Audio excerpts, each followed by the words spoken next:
this is just to explain the cards and how they work in a bit more detail. On this side, we've got the spectrum, that's that coloured area down there. We have a story about the character, all based on fact. We have a game for the youngsters based on scissors, paper, rock, but played with wind, fire and water. And then we have a game similar to Top Trumps down here, where you just compare the value to your opponent, but it's the smallest number that wins on our game. Now, on the actual picture side, if you can remember the character, what they're doing, what they're holding, whether they're aggressive or not, then you will remember the character, you will remember the element and its chemical properties as well. But what makes this game really unique, if you just have a look now at this print of the whole game laid out, the groups which run down in the periodic table, very important because they all share similar properties, are all wearing a similar costume.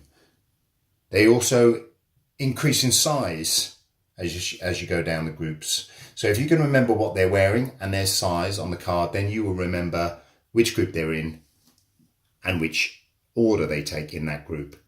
Next thing to look at, if I zoom over here, is the posture. If you look at the halogen group over here, very reactive, they're all nasty. Whereas next to them is the noble gases, very unreactive. That's why they're all in yoga poses, looking very chilled out. And then there's lots of other subgroups. For example, down here, we have this sort of multicolored halo around anything which is radioactive. So you can quickly see over the whole table which ones are radioactive and which ones aren't. And then there's lots of other subgroups. These ones with armbands like Mercury is part of the 7 metals of antiquity, gold, silver, and what planet they're associated with.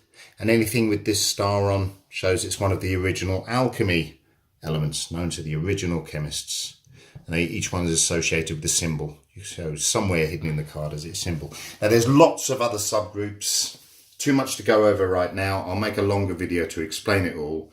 But if you can remember these pictures, how they work as a whole, you'll very quickly be able to understand the entire periodic table of the elements.